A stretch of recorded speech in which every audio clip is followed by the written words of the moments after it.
What is up, guys? We're going to get started in just a few minutes. But don't worry, I'm here.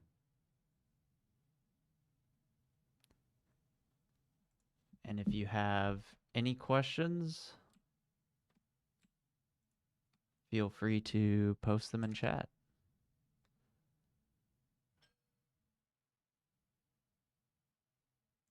Hold on one sec. It looks like somebody's at the door.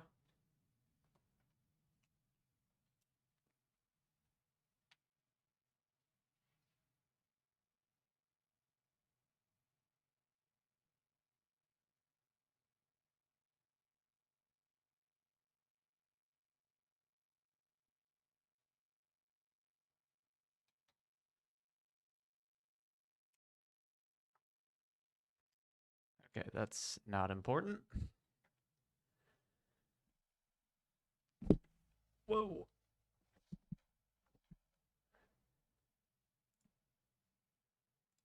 All right. Here we go. How are you guys doing? It's nice to be live. I'm trying to find, where is it? Here we go. Trying to pull up the thread I posted earlier, asking for questions.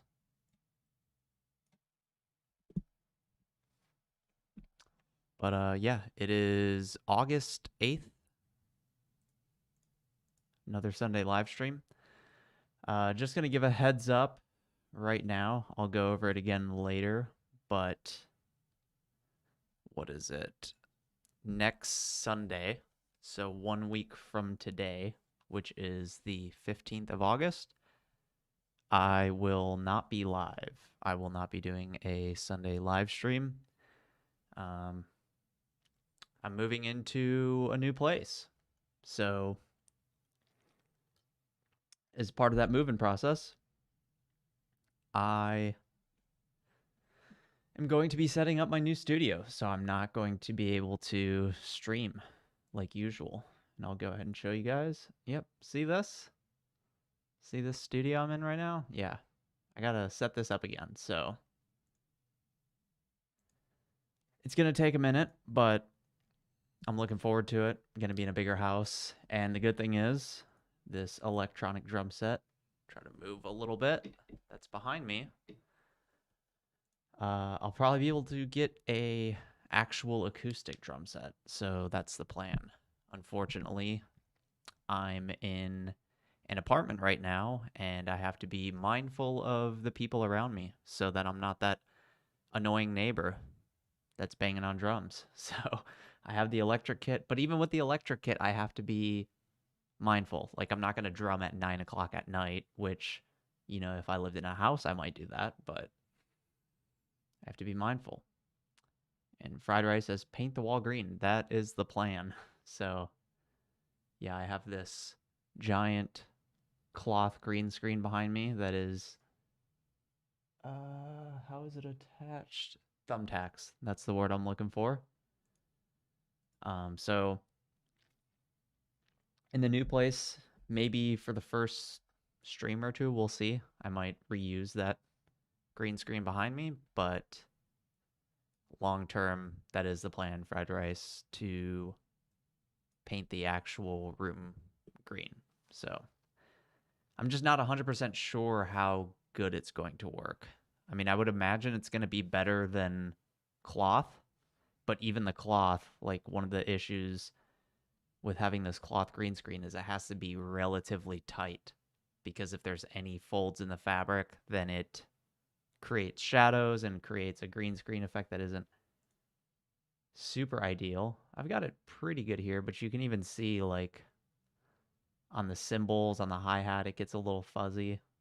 I mean, it's not the worst thing in the world. I'm not crying about it, but hopefully the actual painted green room in the new house will be better. But yeah, it's going to be a bit of a process. This coming weekend is going to be a lot of moving. Got to move my girlfriend's place on Saturday, then mine on Sunday. But hopefully by the end of that week, Thursday, Saturday, Sunday, I'll be back to a normal streaming schedule. So that's the plan. But yeah, we'll go ahead and start off with the thread I posted. If you guys are subscribed to the channel, then you'll probably see this. But it's just a post that I made on the community tab that says, hey, are there any topics you'd like me to discuss? And Fried Rice left one comment asking me my thoughts on the Corona passports. So I think at this point it's basically inevitable that this is going to exist. It's a bit unfortunate, but I don't think there's any way around it. There might be a couple companies, a couple countries here and there that opt not to do that, but long term, it's looking like if you want to fly, you're going to have some sort of proof of having gotten the virus or having gotten the vaccine, which is a bit unfortunate because I think there are many different reasons why somebody would not want to get vaccinated. And I don't think we're having a totally honest discussion about this stuff and taking into account the various reasons why people might want to get vaccinated or choose not to. But yeah, I mean, I think if there's any sort of plans, I would have to go international anytime soon, go visit Korea again, something like that. I would imagine Corona passports are going to be common and they are going to be a thing. What about in-country proofs? Like flying within the country? Yeah, I guess I hadn't thought about that too much. I mean, still unfortunate, but not nearly as big of an issue because at least you can drive. Of course, that's far from ideal if you're frequently flying or something like that and you don't want to get the vaccine, but at least within the country, if I want to go to Florida or I want to go to North Carolina, I could just drive there. But yeah, if you're traveling internationally, that is going to be a much bigger issue. Producing proof of vaccination to enter certain establishments, like says a theater or a supermarket. Yeah, if private businesses want to do that, I have no issue with them doing that. I think some places might do that, but I think we also have to give this some time to kind of settle down a little bit because I think in the heat of the moment, some people might have certain opinions that are going to change over time. I mean, even myself, like when COVID was first hitting, when it was still just that thing in China, I was a bit worried. And I think it's safe to be worried, especially because the whole Ebola thing happened years before that. And obviously, Ebola is a totally different thing. It's contagious and very, very deadly, whereas COVID is contagious and not nearly as deadly. So I had my eye on it. You know, I was keeping an eye on COVID, just kind of prepping a little bit. I went out and got groceries, bought a bunch of stuff for my pantry just because I knew that there would potentially be a situation where everybody's rushing to the supermarket to try and get stuff. And sure enough, that happened. So I was glad that I did it. But then over time, things started to change a little bit. And my opinion about it started to change as well. And I don't think it's necessarily flip flopping, but it's just like, holy shit, there's this new virus. I'm not going to treat it like it's nothing until I know it's nothing. And then as time went on, people's opinions start to change. Some people still treat it as if you get it and you're going to die immediately. Whereas some people are like, hey, if you're somebody who's at risk that should be careful, be more careful. But somebody like me, I'm not worried. Personally. It's not that much of a fear for me. And I'm not saying that to dismiss other people's fears or their legitimate worries. It's just a fact. Based on what I've seen, I don't have much of a reason to be concerned. One, my mom's already gotten it. She was fine. My dad's living in the same house with my mom. I don't think he ever got it, even though they were in the same house. But then also, I'm younger. I'm in shape. I don't get sick that often. There's just not a whole lot for me to worry about. And going back to the businesses, at this point, I wish we just gave people a little bit more freedom. Like this whole thing where we just shut shit down. Hopefully, we don't go back to a lockdown. That would be the worst. I'm hoping we don't go back to that. They've started the mask mandate again in Atlanta, but it's not super strict.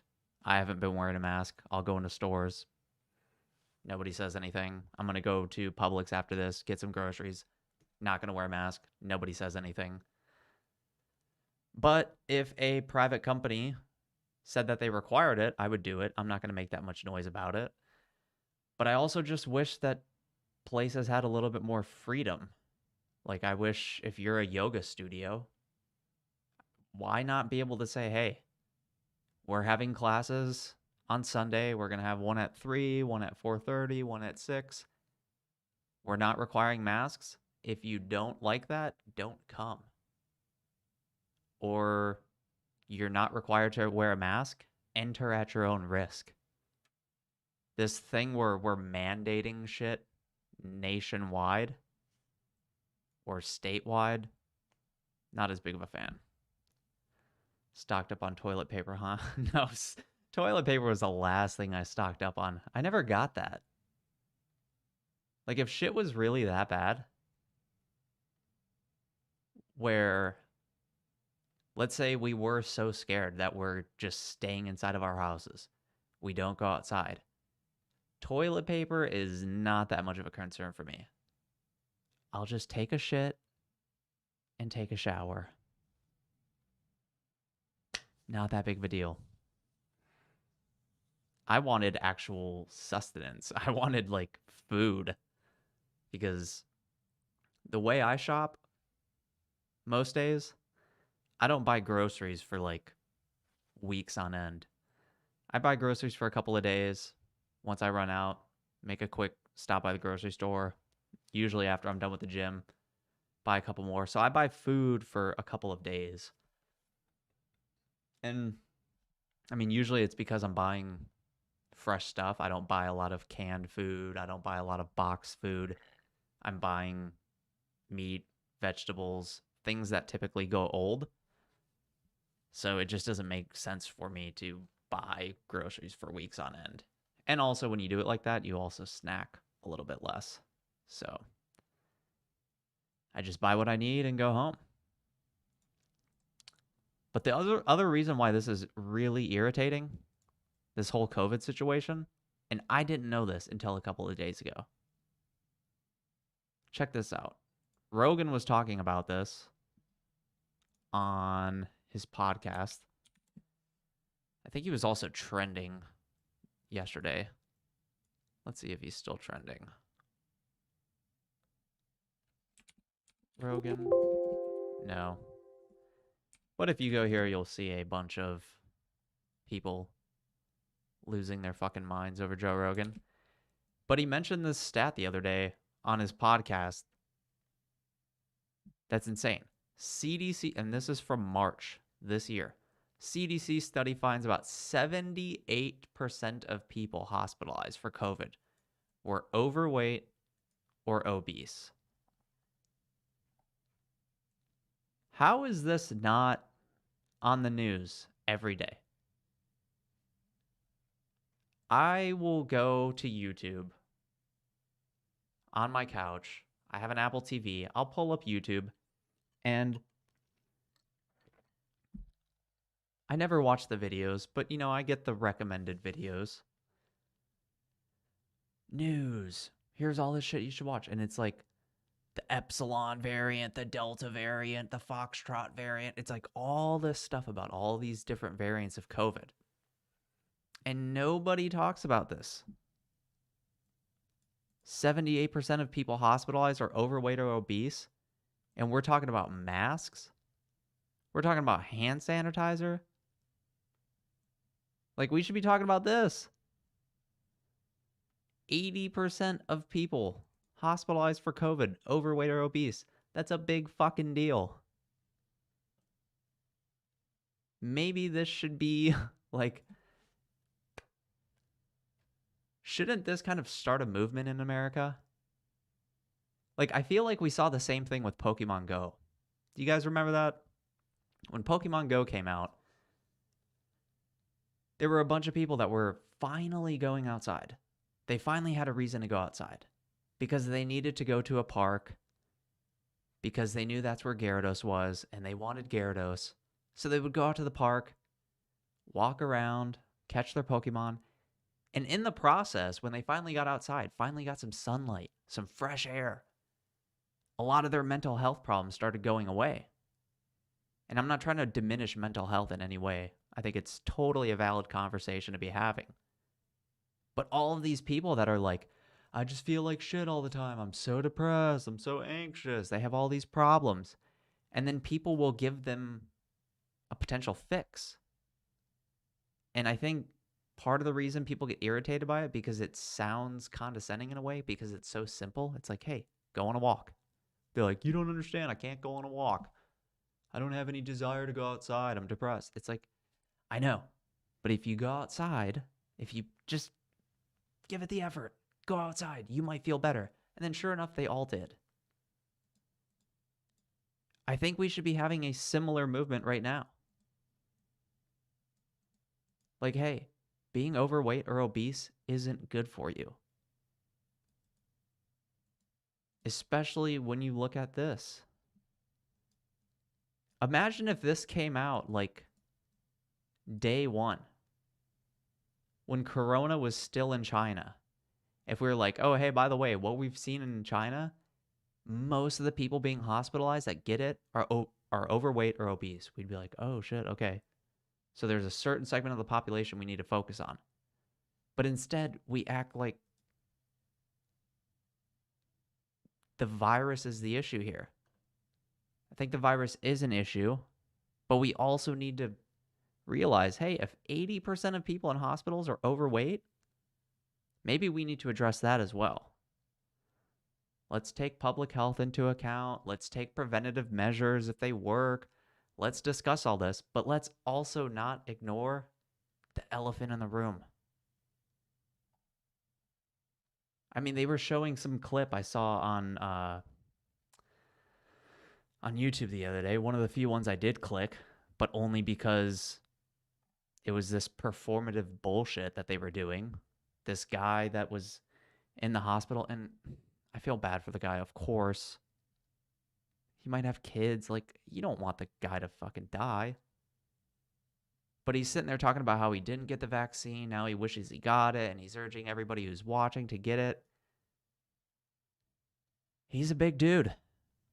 You can tell. It wasn't a full body shot, but you didn't need it. You could tell this guy is not taking care of himself. But this shit we can't talk about. We can't talk about this because it makes some people upset. This would be fat shaming. This would be,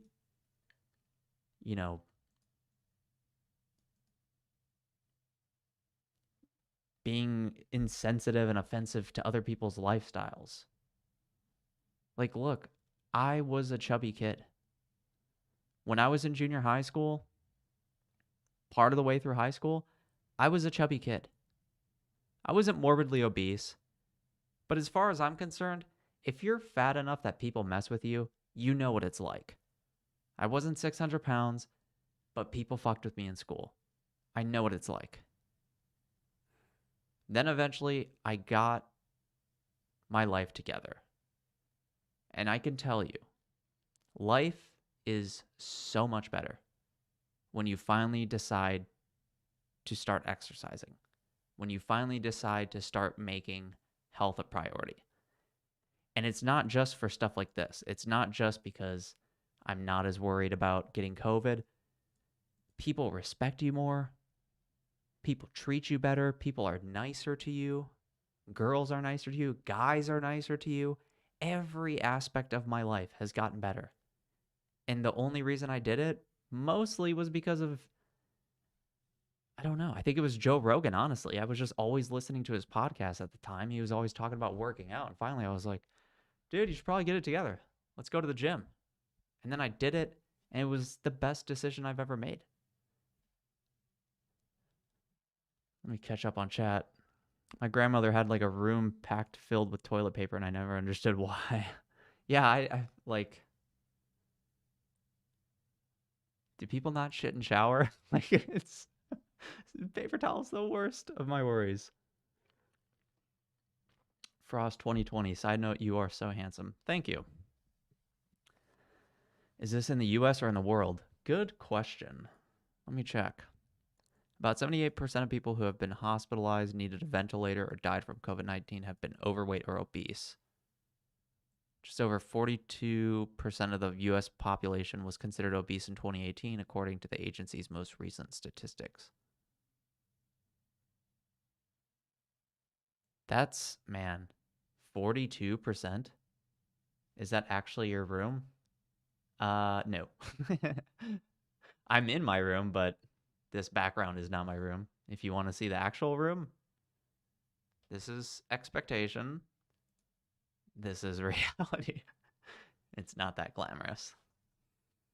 But yeah, this is actually my room.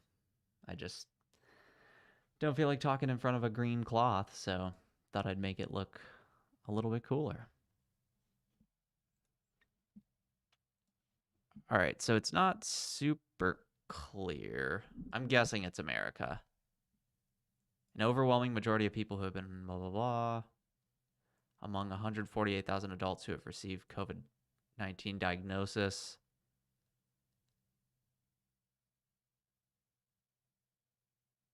of those who were admitted, 28% were overweight and 50.2% were obese. Now, before anybody chimes in here and says, because you notice how they say overweight is defined as having a body mass index of 25 or more, before anybody chimes in and says, dude, they're really going off of BMI, BMI isn't accurate, I get what you're saying.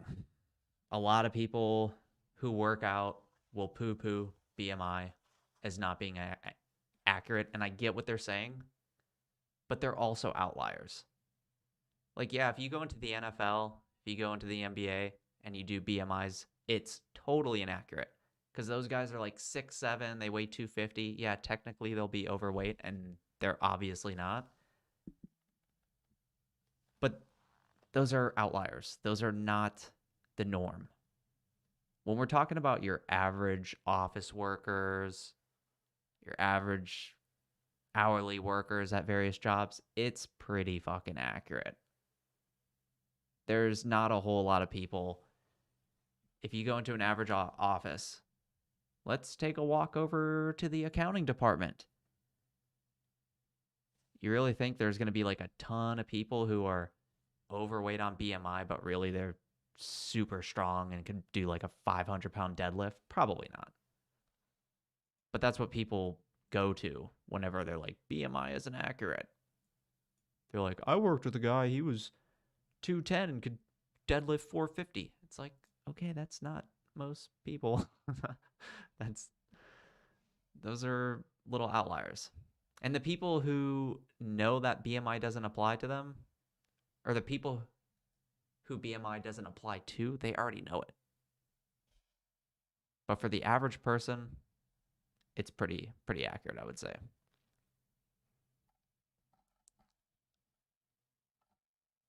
But yeah, how is this not like the number one thing? I'm not saying we can't talk about, you know, Continue looking into masks, finding out if they're effective, doing more research into how COVID spreads, doing more research into the vaccines. Why are they not working? All that's cool. But this should also be a little bit more of a topic of conversation, don't you think? Hey, now that you guys aren't working and you're home all day, let's take 1 hour away from Netflix or 30 minutes away from Netflix and figure out a way to live a more healthy lifestyle. That should be one of the biggest things, because living a healthier lifestyle, being more active, doesn't just address COVID. It addresses everything. Literally everything. All, like, let's just look it up. Top causes of death, US.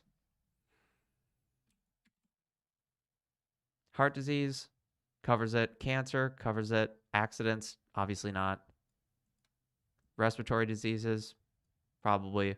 Stroke, Alzheimer's, diabetes, like all of this, except for suicide. Well, actually, it'd probably help suicide as well. And I'm not even joking. It actually probably would.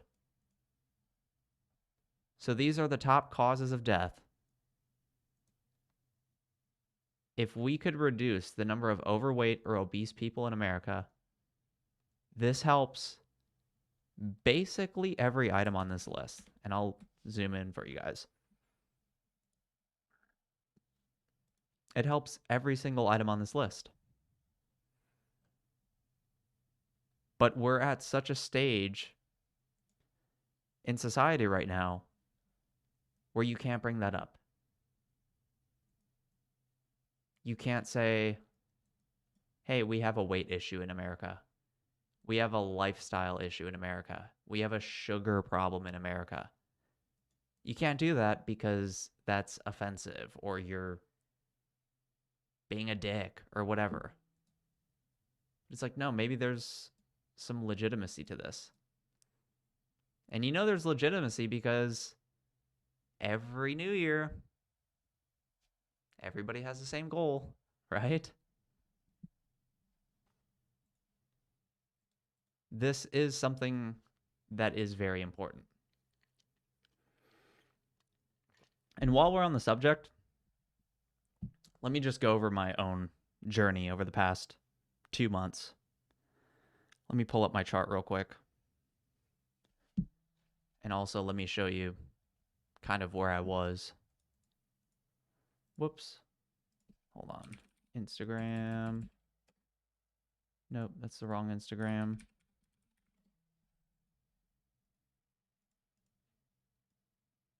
Here we go. So this is me in October of last year. Now, I was definitely very happy with the way I looked here. But the point is, I was in pretty good shape.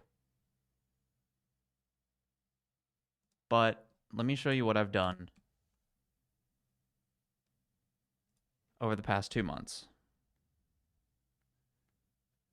I don't remember exactly how much I weighed in that picture. But on, let me see, May 22nd, I weighed 176.4 pounds. And yesterday, I weighed 162.1. So that's almost 15 pounds that I've lost in 2 months when I was already in pretty good shape. And the reason I bring up the already in pretty good shape part is because the bigger you are, the easier it is to lose weight.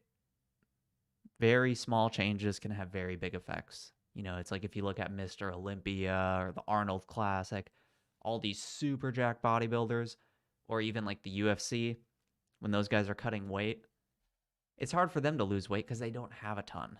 So you might think like, oh, they only have 5 pounds to lose, but that 5 pounds is the last remaining 5 pounds that they could physically lose, right?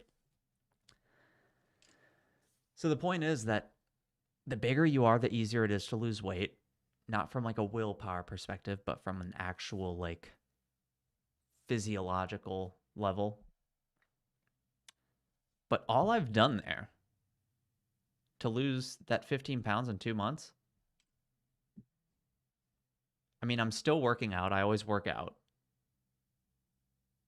But all I really did was stop snacking. That's a big one. Stop snacking. I didn't too much in the first place. But the big one was just adding a little bit of cardio. Like 25 minutes usually, sometimes 30, 35. But more often than not, 25 minutes. Not even a whole half hour. 25 minutes might be the length of an Office episode. And all I do is I get on the treadmill. I don't even run. That's the other part. If you hate running, you don't have to run. You go on the treadmill, put the speed to like 2.5 miles an hour. I do 2.8. 2.8 on the speed, anywhere from 2.8 to 3.2. But just find like a steady pace. You're not jogging, you're not running, you're not even really walking like super fast. And then just pitch that treadmill up to like 13 degrees. That's all I do. It's like a constant hike. That's what I would describe it as. It's not brutal. You're not like done and you're just like, holy shit, I can't do this ever again. You're sweaty, you know, you got a little sweat going, but you're not dying. I can still hold a conversation. But that's really all I've done. Watch my diet a little bit more. Don't go too crazy. Add in a little bit of cardio. And I do that every day. That's really all you have to do. You can do, if you're trying to be a professional bodybuilder, then yeah, you're going to have to go all out. But if you're just trying to lose a little bit of weight, you don't have to make these crazy changes. I know I told you guys I quit my job programming and I'm eventually going to start doing fitness content. That's coming up. I just got to move into my new house. But that's like one of the number one things that people get wrong. And I think that's the number one reason why this is such a big problem in America. Is because when people decide to start getting in shape, they don't go from 0 to 1 or 0 to 2. They don't make these little incremental changes to try and work towards a new lifestyle. They go from 0 to 10, 0 to 11. They go from 0 to basically a professional athlete. They'll go to the store, buy chicken, broccoli, throw it in a pool of water, boil it, take it out, eat it, no seasonings, no spices, nothing. And they'll be like, I hate this. I can't do this. And give up a couple days in. But you don't have to do that. You can put spices on your food. You can salt your food. It's okay. People will cut salt out of their diet like that's what's making them fat. It's like, hey, you have to worry about salt intake. I mean, unless you're literally just throwing a bowl onto your food. You have to worry about salt intake when you're a competitive bodybuilder. When you're trying to cut that last couple tenths of a pound. Then you need to worry about salt. But people who are just trying to lose 10, 15 pounds, they just want to get in a little bit better shape. You know, they're going to go to the lake this weekend. They want to look, first of all, you should have started that months ago. But, you know, they just want to look good in the summer when they go out to the pool, they go out to the lake. They go from 0 to 10. You don't have to do that. So education is a big thing that needs to be fixed here. And of course, the government is no innocent party here. Considering This is what we grew up on in school, right?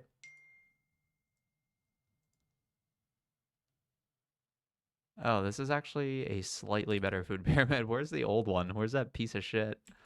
Here we go. Oh my God. You know how fat I would be if I did this?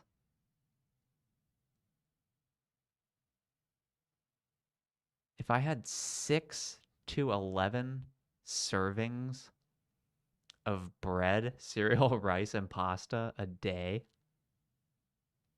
and then sprinkled that with dairy and meat, I'd look like shit. So I'll put some of the blame on the government here and all the people who lobbied to get onto this pyramid. But also, at some point, you got to just start taking responsibility into your own hands. People be like, well, the government never taught me what was healthy. It's always like, we were never taught that in school. I was never taught personal finance in school. I was never taught what a healthy diet was in school. Okay, if you're 14 and you're still in school, complain away. But if you're a grown ass adult, you go to YouTube and you look up like healthy dieting. You start watching some of these videos. You actually have to do work. I know it's crazy. Or if you don't want to do the work, find somebody you know. Find a friend who works out. Find a friend who you look at and you're like, they know what they're doing. Just ask them, like, hey, real quick, can you just point me in the right direction? Like, what do you eat? What are some YouTube channels you follow? Like, just point me in the right direction. I'll do the rest. Don't be that person that hits up your friend is like, hey, dude, do you mind making me a whole monthly meal plan for free? Like, don't be that guy. Do a little bit of research. Buy a book. Listen to a couple Joe Rogan episodes. Diversify too. Watch a video on keto. Watch a video on Mediterranean diet. Watch a video on carnivore diet. Experiment. That's the other thing too. Don't just blindly follow something you see online. Give it a shot, but you also have to experiment. Because some things might not affect other people and they affect you. And it's not in your head. It's like, no, every time I eat this food, I feel like shit. Happens to me. I wish I could eat hot sauce. I wish I could. A little bit of hot sauce on eggs, a little bit of hot sauce on my vegetables. Love it. Unfortunately, it wrecks my stomach. If I fart and you're in the same house as me, you're running outside. So I stay away from it. Dairy and meat is expensive, brother.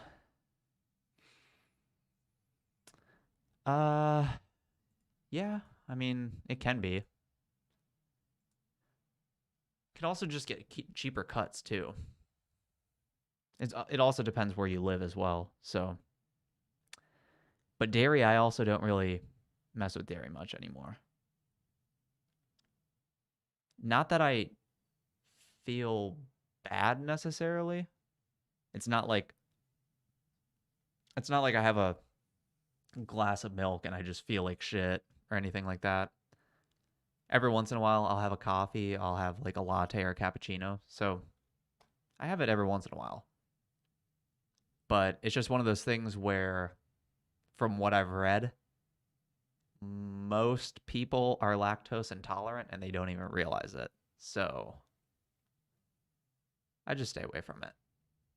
But I mean, I do have stuff like butter. I just don't drink milk really anymore. Let me see. Popular dairy products. Just curious.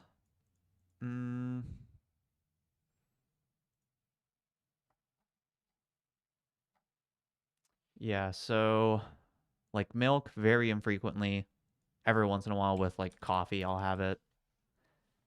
Butter, I fuck with butter, but I also am picky about my butter.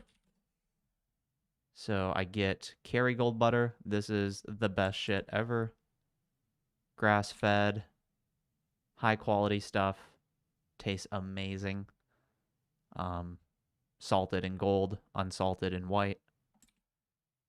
Cheese, again, if it's part of a meal, I'll eat it, but I don't eat cheese regularly.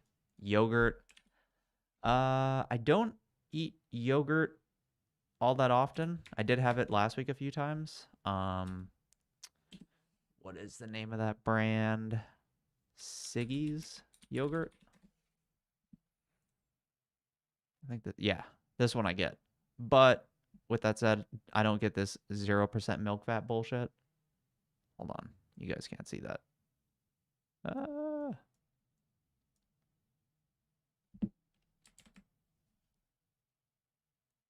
my face is covering it up.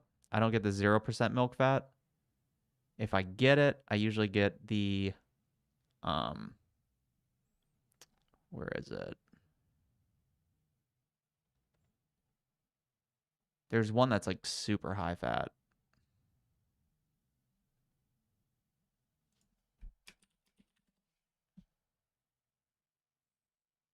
Even higher than these, though. I don't know. They have one that's like 9% or some shit like that. But yeah, that's the one I get. But I don't eat yogurt all that often. Cream, again, if I'm having coffee. Ice cream, nope. Whey. Whey sometimes, but I'm slowly moving away from it. Again, because of the whole lactose intolerant thing. And then also because I do feel like I get a little bit bloated when I have a protein shake with whey protein. So I've been experimenting with a couple different ones. What is it? Prime protein powder. There's one I got that is, yeah, I think this is it. Grass-fed beef protein isolate. Not the best tasting thing in the world, so, you know, if you're looking for flavor, this isn't it. But I've also been trying out this vegan protein one. And you have to be careful with vegan protein because sometimes they have tons of bullshit in them. But yeah, I've been trying out this one as well. Just to avoid the dairy. Where do you get your calcium? I don't know.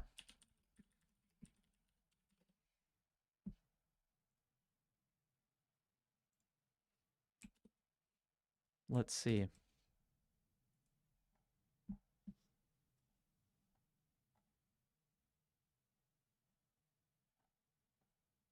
I do eat almonds sometimes. Yeah, I guess for my greens then.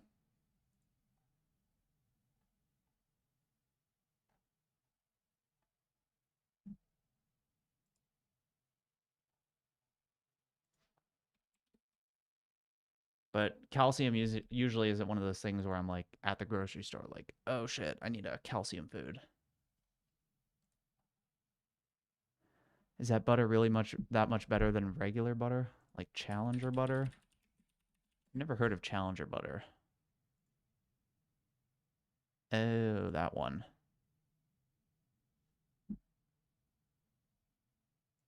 I'm not sure. I don't remember. Well, if it has canola oil in it, definitely don't do that. This one has canola oil. Don't get those. But as far as taste, I can't say for sure. I've never had this one. But Kerrygold is pretty solid. All spreadable butter has canola oil. I would stop getting spreadable butter then.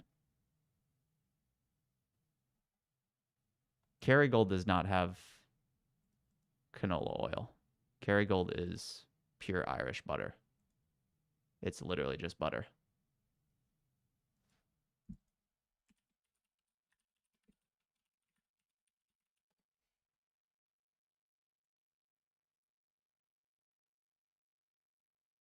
Oh my god, would you guys just show the damn ingredients? Here we go. Open image in new tab. Ingredients: pasteurized cream, salt. Yeah, always check your ingredient list. If it has shit like vegetable oil, canola oil, then hard pass. Just get butter. I wonder, do they actually do that in their spread one? That'd be kind of slimy of them.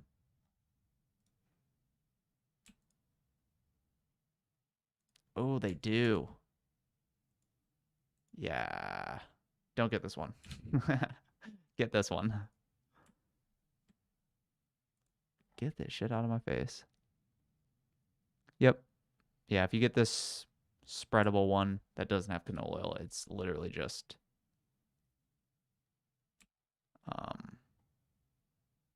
cream and salt. And then if you don't want salt, like if you're cooking and you need butter, but you don't want the salted butter, then just get the unsalted. But yeah, I've just been cooking with olive oil lately.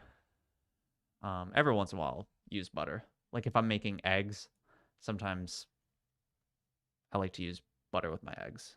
Just makes them a little bit better.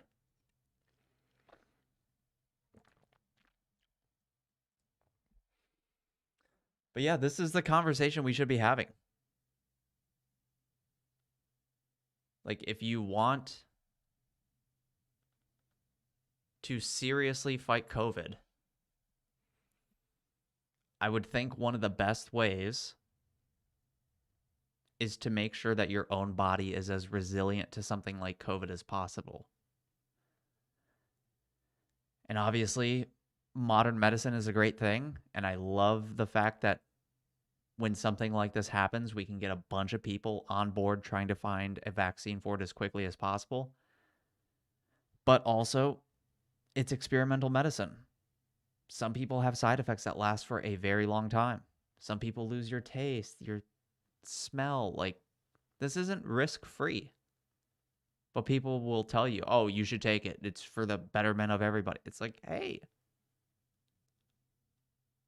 you're just going to tell me to take some medicine, take a vaccine when we don't know exactly what all it can do? It's like, and it's coming from people on the left too. That's the crazy part. The group of people who are usually against big pharma, against like, now they're the ones that are like, dude, trust Johnson and Johnson, just take the vaccine. It's like, whoa, what happened to all of your criticisms of big pharma and lobbying and the government being in bed with big pharma? Now you're like, dude, just trust them. We should be focusing on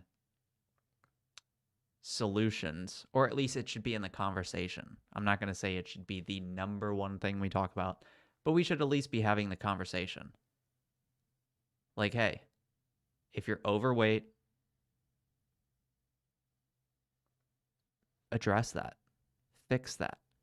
Because not only will you be less of a risk for COVID, you'll put yourself in such a better situation for leading causes of death like heart disease, cancer, chronic respiratory diseases, stroke, Alzheimer, diabetes, influenza, like all of those things. You'll be better off across the board.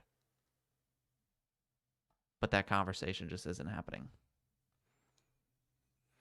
I feel like the right and left has flipped in stance over the years. They definitely have.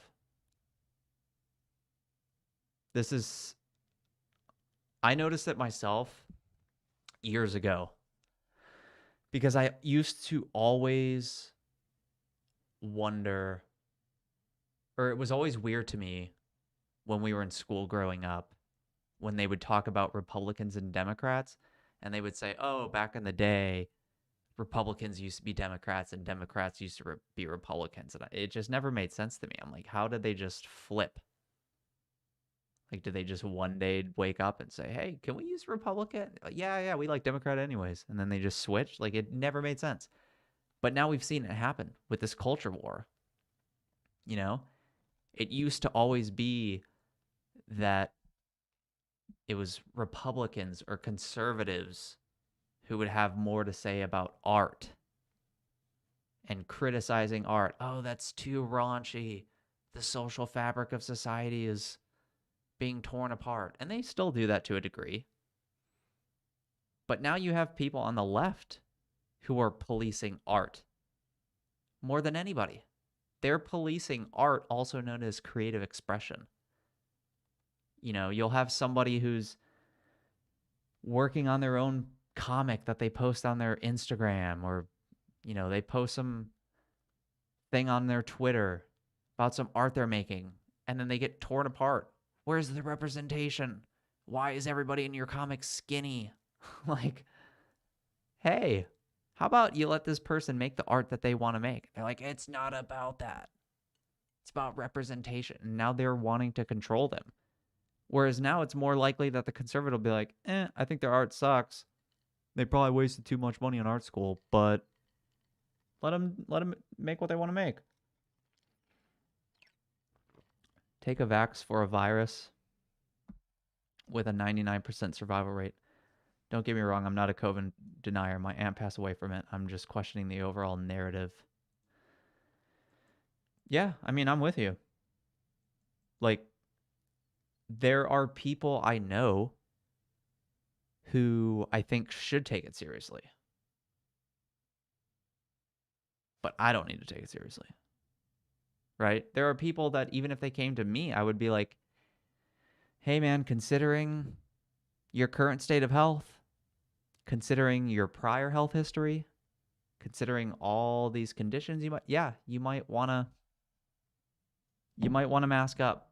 You might want to get the vaccine. You might want to quarantine as much as possible. Those two things can exist at the same time. This is one thing that this is why politics gets so irritating. Because if you're a talking head on TV, you can't hold these two opinions at the same time. I can't say, like, hey, I'm healthy, I'm straight, not sexually. That's not what I'm saying. I'm healthy, I'm good. I'm not going to take the vaccine because I don't think I need it. Because I actually think I'm at a greater risk taking experimental medicine than getting COVID. Like, if you told me to gamble right now, which one do you think is safer for you in the long term? I think I'd almost rather get COVID than the vaccine because I'm like, we don't fucking know. Whereas at least right now, I know that my mom had COVID, same gene pool. She had like a cough for a couple of days, and then she was fine.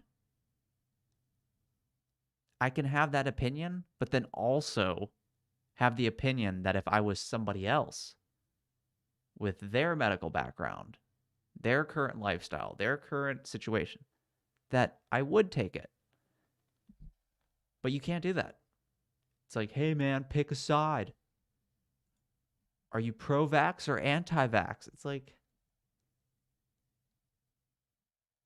it doesn't have to be one or the other. Again, going back to the Ebola thing, like, I'm cautious with the vaccine because it's experimental medicine and I think it's not going to affect me. But if there was an Ebola outbreak, I don't give a shit, dude. I'm going to lose my sense of taste. I don't care. Shoot me up. I'm not getting Ebola. I'm not going to die and rot from the inside. That's scary shit. But COVID, I'm good, man. Like, not that worried about it. And they have to be honest, too. Like, I don't think people would be anywhere near as irritated about COVID, and I don't think we would be in the current situation that we are right now if people were honest about it. If politicians were honest about it. the fact that they're like, you gotta mask up, you gotta mask up, you can't go outside, it's super dangerous. And then a picture's posted of them at some dinner party, no mask. It's like, you really think America's gonna follow along with that? Like, hey, for your own safety, you guys need to be careful, but we're gonna go party. You can't do that. Because even if it is a real issue, just the fact that they're doing that, like somebody like me, look, I'm taking COVID relatively serious in that if there are people in my life who I think are at risk, I will tell them to take it seriously. And even if a politician, if Obama has a gathering of 500 people for his birthday or whatever the hell it was, and none of them are masked, sure, I'm irritated by it. I'm like, what the fuck, man? Like, you guys have these rules that you're applying to everybody else, but you don't follow them. It's super hypocritical. It's exactly what a politician would do. I don't agree with it at all, but I'm not so irrational that I'm just going to throw out the baby with the bathwater. It's like, okay, they're being douchebags. They're lying. They're making this into a bigger deal than it is. But for you, like, I would still worry about it. Just because they're not taking it as seriously as they're saying we should doesn't mean I'm just going to negate the whole thing. But that's what a lot of people do.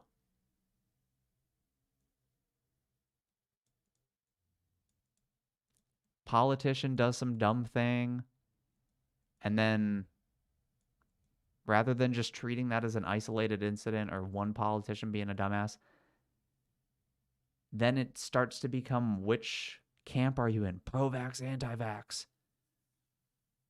It's like, oh, you're still pro-vax? Did you see Obama with no mask on? It's like, yeah, I can think that's dumb, but still think the vaccine is the right path for certain people. But that's nuance, something we can't deal with.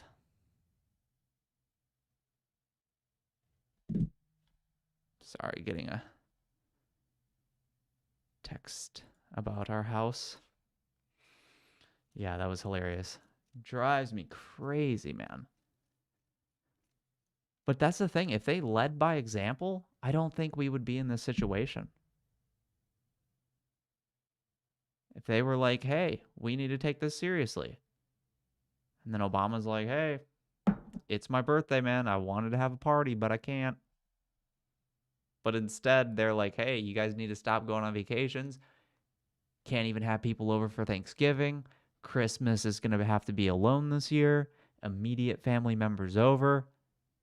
And then they're in fucking Mykonos living it up. It's like, well, that's how you turn a bunch of Trump supporters into COVID deniers. Rather than just them thinking, okay, I think this whole mask thing's kind of stupid, but we'll get through it eventually. When politicians, especially the ones that are preaching to us, go on vacation, then they deny it all. Then it's not, okay, I think masks are dumb. I wish private businesses could choose whether or not you have to have a mask to come inside. Rather than allowing this little nuance, the second Fauci and all the fucking politicians are telling us to do X, Y, and Z, and they don't do X, Y, and Z, then people start thinking COVID is completely a myth. That's what happens.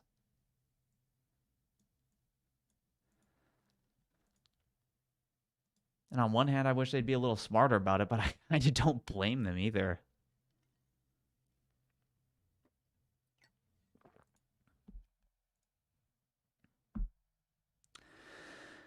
All right, guys. Anything else you want to touch on? That was a quick hour. That went by pretty fast. 78%, man.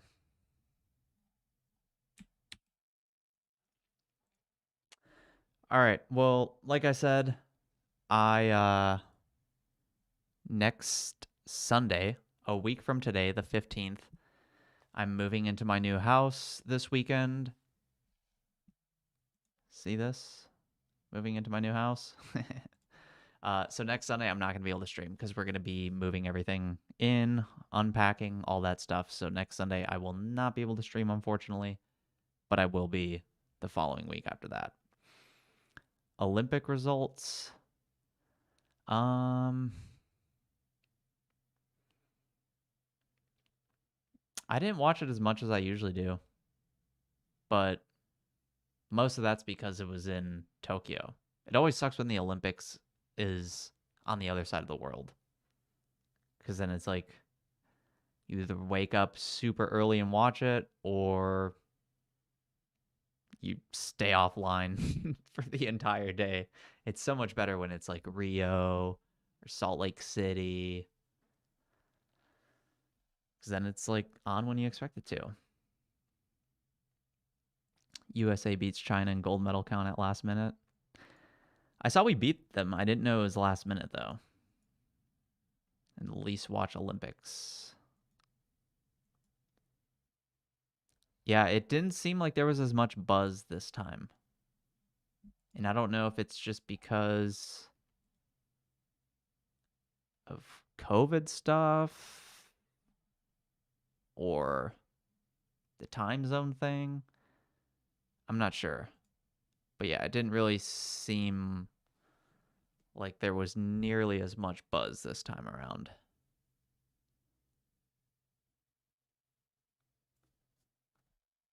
And I'm not sure why.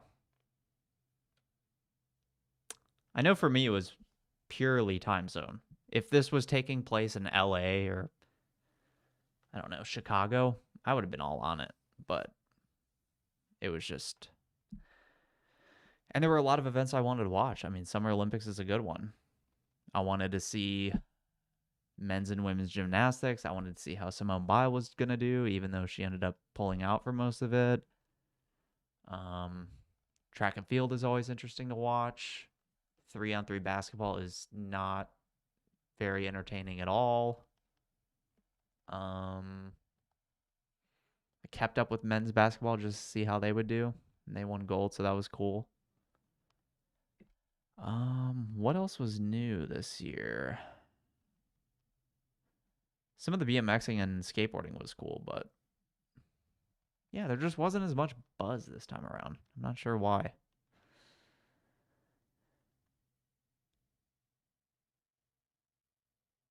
I wonder if it's also because the people thought it was going to get shut down for a while. That might have been it too. I know in like the week leading up to it, they're like, are we even going to have the Olympics? That would have been crazy. Slovakia lost to Spain. Olympics. Slovakia, Spain. Was it basketball?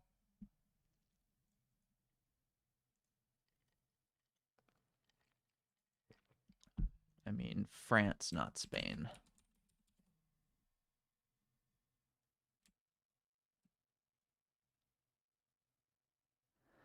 NBC was making it the hardest to watch to promote their streaming service, so the YouTube crackdown on Olympic video is super strict.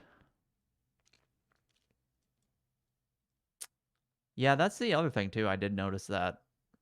Um, I wasn't watching. I got like the NBC Sports app on Apple TV, but I don't know if that's the same footage that was on TV. But apparently, a lot of the coverage was just not great, and even some of the YouTube videos that they were posting, it was like you would start the video and then you're like, wait, that was the beginning of the like. I don't know. It's kind of weird.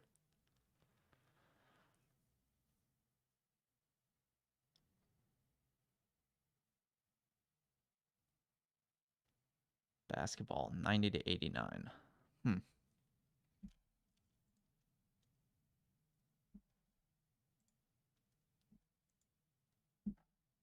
Oh yeah, and then climbing was in this year. Forgot about that.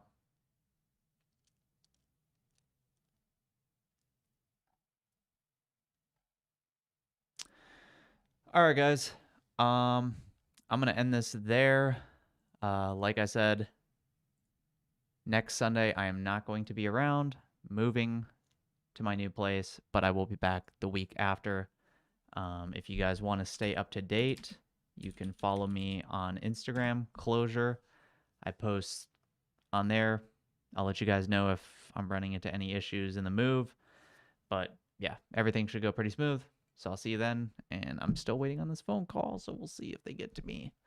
But yeah, you guys are awesome. Thanks for stopping by. Have a good Sunday, and I'll see you in 2 weeks. See ya.